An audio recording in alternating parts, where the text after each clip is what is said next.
বাবা কয় বাবা কি বলতে চাও? আমি বলি বাবা কিছু বলতে চাই না, শুধু জানতে চাই। বলে তোমার ভাব লক্ষণ আমার কেমন যেন ভালো ঠেকতেছে না। আমি বলি বাবা ভাব লক্ষণ ভালো ঠিক রাখি না, ভালো না লাগার তো কিছু নাই, আমি তো এমন কিছু করে ফেলি নাই, আমি তো আপনার সন্তান। বাবা কয় বাবা তোমার আব্বা আমার তেমন ভাব, আমার কেমন জানি একটু লাগতেছে। মারে ডাক দেখে এর একটু ঠাকুরঘর থেকে চন্দামি নিয়ে এসে খাওয়া। কি? আরে বাপরে, মানে কি? কয় ওই ঠাকুরের পা ধুয়ে খাওয়া, এটা খাওয়া, এটা পাগল হয়ে গেছে বোধ। আমি ঠাকুরের পা ধুয়ে খাওয়াই কি করবা? যেই ঠাকুর নিজেরই রক্ষা করতে পারে না, 3 দিন পূজা কইরা এই নদীর মধ্যে নিয়ে পাড়ায়া পাড়ায়া ডুবাই, নিজের যে বাঁচাইতে পারে না, সে আমারে কি বাঁচাবে?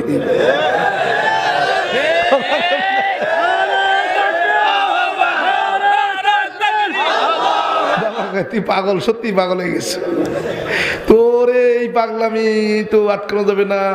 মারে কয় ছেলেটা বুঝে হারাইলাম রে, ছেলেটা বুঝে হারাইলাম। বাবা টের পেয়ে গেছে।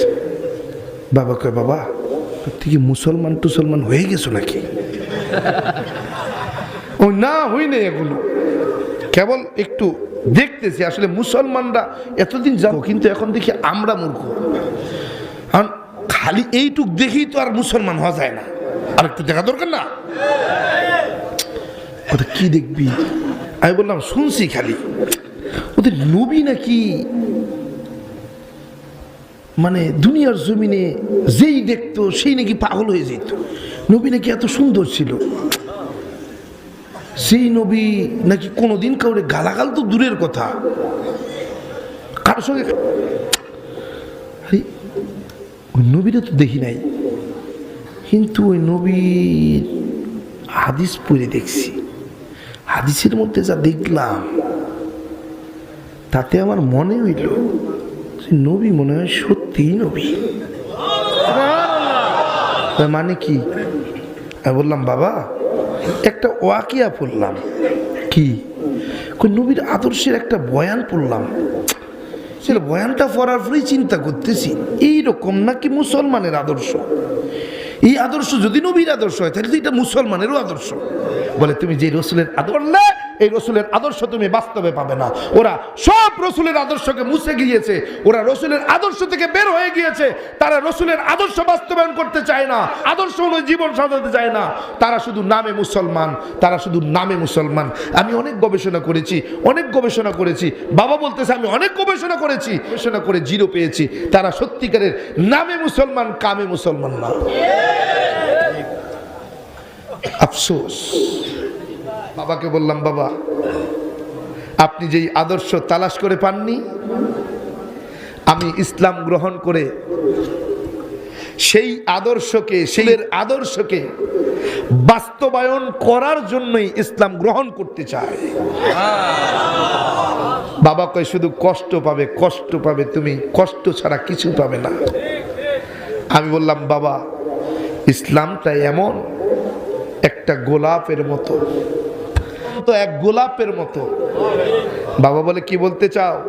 আমি বললাম বাবা একটা গোলাপ গাছে যখন একটা গোলাপ ফুটে, ওই গোলাপটাকে সবাই ছিঁড়ে, কেউ কাটার আঁচড় খেয়ে ফিরে আসে, আর কেউ শত বাধার পরেও ওই গোলাপটাকে সংগ্রহ করে। কথা বলেন না কেন?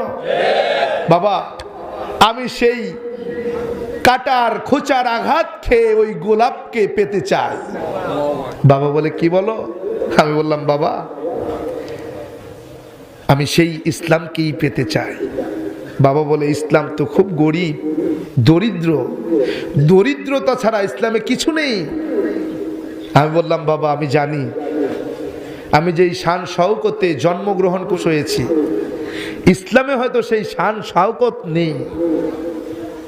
আমি জানি ইসলামটাই গরিব, তবে ইসলাম ততক্ষণ পর্যন্ত থাকবে যতক্ষণ পর্যন্ত মুসলমান বুকের তাজা রক্ত ইসলামের জন্য রাস্তায় ঢেলে দেবে। আমি সেই বুকের তাজা রক্ত ঢেলে দিয়ে ইসলামকে জিন্দা রাখতে চাই, বাঁচিয়ে রাখতে চাই। বাবা বলে, বাবা তোমার তোমার যেই মনের তামান্না, জানি না তুমি কতদূর পর্যন্ত পৌঁছাতে পারবে, জানি না তুমি পর্যন্ত টিকে থাকবে কিনা, জানি না তুমি শেষ পর্যন্ত আমার কাছে আবার ফিরে আসো কিনা। আমার এই ইসলাম পেয়েছি, গবেষণা করতে গিয়ে জীবনের শেষ সম্বল বাবা মা, ধন সম্পদ, বাড়ি, স্ত্রী, সন্তান এবং কি চাকরিও হারাতে হয়েছে। থেমে নেই, থেমে নেই, চিন্তা নেই, ভয়। কারণ আমার আল্লাহ বলেন, ফা ইন্না মাআল উসরি ইউসরা, ইন্না মাআল উসরি ইউসরা। অতঃপর কষ্ট আসবে, নিশ্চিত জেনে রাখো, কষ্টের পরেই সুখ আসবে। কষ্ট ছাড়া যেমন কাটার আঁচড় ছাড়া হাসিল করা যায় না, কষ্ট ছাড়া ইসলাম পাওয়া যায় না। বাবা কয় জানি না, তাইলে এই যে 12 মাসে 13 জন খোদা কোথায়? বাবা কয় জানা নাই, তাইলে করি কেন? বলে পূর্বপুরুষ বাপ দাদাই কইরে গেছে, তাই টাটকা দলিল।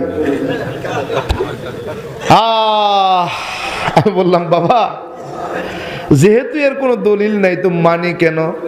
বলে ভগবান শ্রীকৃষ্ণ বলে, এই জন্য মানি। বলে বাবা কয় জানি না, তবে তুমি তো পণ্ডিত, তুমি একটু বলো ভগবান শ্রীকৃষ্ণ কোথায় যেন বলছেন? কি বলছেন? আমি অগণিত অবতার মানুষের কল্যাণে দুনিয়ার জমিনে যুগে যুগে কালে কালে অবতরণ করলাম, সমস্ত অবতারগণ আমি ভগবান শ্রীকৃষ্ণকে মেনে নিল। আমি বলি, বাবা এই কিতাবের 2192 পৃষ্ঠার মধ্যে আছে মন্ত্রখানা। বলে কি মন্ত্র? আমি বললাম, কৃষ্ণং কৃষ্ণং শ্রী নন্দকেশ সর্বনাম যুগে। বাবাই কয় মানে কি? আমি বললাম, ভগবান শ্রীকৃষ্ণ যুগে যুগে কালে কালে মানুষের কল্যাণে অগণিত অবতার হয়ে দুনিয়ার জমিনে অবতরণ করেছেন। সমস্ত অবতারগণ ভগবান শ্রীকৃষ্ণকে আবার ভগবান বলে স্বীকার করেছেন। কয় ঘটনা সত্য? কেমনে সত্য? মানুষের কল্যাণে যখন কালে কালে অবতার হইয়া দুনিয়ার জমিনে অবতরণ করলেন, তখন এই অবতারগুলোকে কোন ভগবান পরিচালনা করেছেন? ভগবান শ্রীকৃষ্ণ যখন যুগের বিবর্তনে, কালের পরিবর্তনে পূর্ব দিকে সূর্য হইয়া ঝুলে গেলেন। সূর্য আমাদের দেবত, সূর্য আমাদের ভগবান। যখন শ্রীকৃষ্ণ ভগবান ওই সূর্য হইয়া পূর্ব আকাশে ঝুলে গেলেন, তখন কোন ভগবান প্রত্যেক দিন পৃথিবীকে আজ পর্যন্ত পূর্ব দিকে সূর্য উঠিয়া পশ্চিম দিকে ডুবায়, এই ভগবানের নামটা কি জানা যায়? বলে কেন? ভগবান শ্রীকৃষ্ণ। আমি বললাম, তিনি তো নিজেই সূর্য হয়ে গেছেন, তিনি আবার কেমনে পরিচালনা করবেন? এরে বাবা, ওই সূর্যকে যিনি পরিচালনা করেছেন, যেই সূর্যকে আমরা সকাল নাই সকালে ঘুম থেকে উঠিয়া গলা পানিতে নামিয়া সূর্য দেবের প্রণাম করি, ওই সূর্য দেবের যিনি পরিচালনা করেন, যিনি ওনার ড্রাইভারি করেন, যার সূর্যদেব পূর্ব দিকে উইঠা পশ্চিম দিকে ডুবে, ওই ভগবান আর কেউ নয়, কেউ নয়, মুসলমানদের আল্লাহ। বাবা কয় কি বলতে চাও? আমি বলি কিছু বলবো না, আপনি পরে কষ্ট পাইবেন। বাবারে বলি, বাবা দুনিয়ার কত জাতি আছে, কত গোত্র আছে, কত ধর্ম, কত বর্ণ আছে জানা নাই? আপনি বাংলাদেশে বাঙালি বইলা আপনি ভগবান রে ডাকেন ভগবান। ভগবান রে যখন পাঞ্জাবের মধ্যে ডাকে, যখন হিন্দির জায়গায় ডাকে, ইন্ডিয়ার মধ্যে ডাকে, তখন কেউ ডাকে ঈশ্বর, কেউ ডাকে সৃষ্টিকর্তা গড। জায়গা ভেদে তার নামের পরিবর্তন, কিন্তু আল্লাহ এমন একজন, তুমি বাংলাদেশে বাংলারে ডাকবা, আল্লাহরে লিখবা কি লিখবা? আল্লাহ। তুমি ইন্ডিয়ার মধ্যে হিন্দি ভাষায় ডাকবা, হিন্দি ভাষায় লিখবা, হিন্দি ভাষায় বলবা কি বলবা? আল্লাহ। তুমি আরবিতে যাইয়া উর্দুতে লিখবা, উর্দুতে বলবা, উর্দুতে আমার আল্লাহরে ডাকবা কি ডাকবা? আল্লাহ। তুমি যখন ওই যে আসামে যাবা, আসামের ভাষায় তুমি যখন লিখবা, তখন কি ডাকবা কি বলবা? আল্লাহ। তুমি যখন সৌদি আরবে যাবা, ওই সৌদি আরবের মধ্যে যাইয়া তুমি আমার আল্লাহরে কি লিখবা, কি বলে ডাকবা? অতএব আমার আল্লাহ এমন এক সত্তার নাম, যিনি যেই জায়গায় যেমন ঠিক সেই জায়গায় তেমন। যে কোনো ভাষায় তুমি আমার আল্লাহকে ডাকবা, আল্লাহই ডাকতে হবে, অন্য কিছু ডাকার ক্ষমতা নাই। কথা কন না কেন? বাবা কয় কি ব্যাপার, কি বলতে চাও? আমি শুধু জানতে চাই বলতে চাই না। বাবা কয় কি বলতে চাও? আমি বললাম বাবা গো, সৃষ্টিকর্তা 12 মাসে 13 জন হতে পারে না, কারণ 13 জন যদি সৃষ্টি 12 মাসে 13 জন খোদা হইতো, তাইলে এই দুনিয়া আর থাকতো না, দুনিয়া বিবর্তনে পরিবর্তনে ধ্বংস হয়ে যাইতো। অতএব খোদা আমার একজন। কে সে? বলে একমে বা দ্বিতীয়ম। সৃষ্টিকর্তা কয়জন? একজন। এক বলে সৃষ্টিকর্তা একক অদ্বিতীয়। বলে একম এবং অদ্বৈতম। বলে সৃষ্টিকর্তা কয়জন? বলে সৃষ্টিকর্তা একজন, তিনি কারো মুখাপেক্ষী নন। একম ব্রহ্মা দ্বৈত নাস্তি নহিনা নাস্তি কিঞ্চন। বলে সৃষ্টিকর্তা একজন, তিনি কারো মুখাপেক্ষী নন। বলে তিনি কারণ তিনি এমন, তিনি খানো না, ঘুমানো না, স্ত্রীও নাই, সন্তানও নাই, জন্মও দেন নাই, জন্মগ্রহণও তিনি করেন নাই। আমার আল্লাহ জানায়া দেয় আল্লাহু আহাদ আল্লাহুস সামাদ লাম ইয়ালিদ ওয়া লাম ইউলাদ ওয়া লাম ইয়াকুল লাহু কুফুয়ান আহাদ। আল্লাহু আকবার কইেন না। আরে বান্দা, আল্লাহ ডাক দিয়ে কয় ও নবী জানায়া দেন আমি আল্লাহ এক অদ্বিতীয়, আমি কারো মুখাপেক্ষী নই, আমি খাইও না, ঘুমাইও না, স্ত্রীও নাই, জন্মও দেই নাই, জন্মগ্রহণও আমি সৃষ্টিকর্তা করি নাই। ঠিক কি না? তাইলে এবার মিলাইয়া দাও। বাবারে বললাম বাবা যদি ভগ্ন হয় তাইলে ভগবান শ্রীকৃষ্ণের সঙ্গে এই 3টা মন্ত্র যদি মিলা যায়, আমি মুসলমানদের আল্লাহকে নয় ভগবান শ্রীকৃষ্ণকেই ভগবান মানতে রাজি। মিলাও। বললাম বাবা মিলান, এবার আপনি মিলান। বলে বলো। আমি বললাম বাবা একমে বা দ্বিতীয়ম, সৃষ্টি অদ্বিতীয়। বলে শ্রীকৃষ্ণ তো এক অদ্বিতীয়, শ্রীকৃষ্ণ দ্বিতীয় জন নাই। ঠিক আছে, এই মন্ত্র দিয়া ভগবান শ্রীকৃষ্ণকে আমি ভগবান মানলাম। হ্যাঁ, ভগবান আমার শ্রীকৃষ্ণ। 2 নম্বর মন্ত্র মিলাও, ভগবান শ্রীকৃষ্ণের সঙ্গে যদি মিলে তাইলে ভগবান শ্রীকৃষ্ণকে ভগবান মানব। বলে মিলাও। এবং অদ্বৈতম। বলে সৃষ্টিকর্তা এক অদ্বিতীয়, তিনি কারো মুখাপেক্ষী নন। তাইলে শ্রীকৃষ্ণ যদি কারো মুখাপেক্ষী নন না হয়, তাইলে ওই যে মহাভারতের ক্ষেত্রের যুদ্ধে তিনি অর্জুনের সহযোগিতা নিয়ে কেন যুদ্ধে অংশগ্রহণ করলেন? অতএব কারো না কারো মুখাপেক্ষী। বলে বাবা কয়েক তারপরে কি বলবা? আমি তো এইখানে ভগবান শ্রীকৃষ্ণকে আমি মানি না। বলে কেন মানবা না? এইখানে মানলাম না, ধরে নিলাম, তাও মানি নিলাম। 3 নম্বর মন্ত্রের দ্বারা যদি ভগবান শ্রীকৃষ্ণের সঙ্গে মিল পাইয়া যাই তাইলে মানি। বলে কি? একম প্রনাস্তি নহিনা নাস্তি কিঞ্চন। বলে তিনি খানো না, ঘুমানো না। ভগবান শ্রীকৃষ্ণ কি কোনোদিন খাইছেন?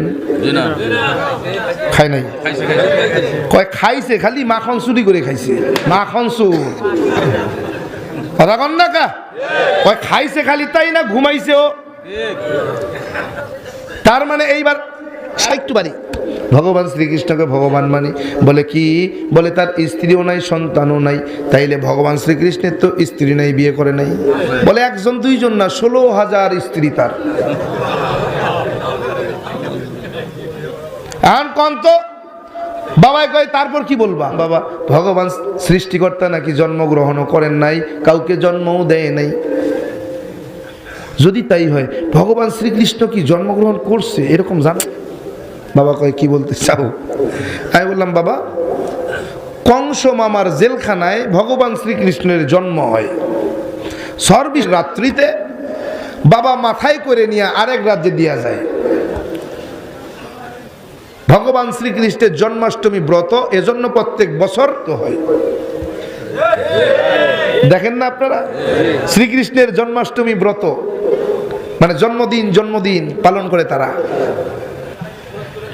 আহা, তার মানে ভগবান শ্রীকৃষ্ণের জন্ম হয়েছে।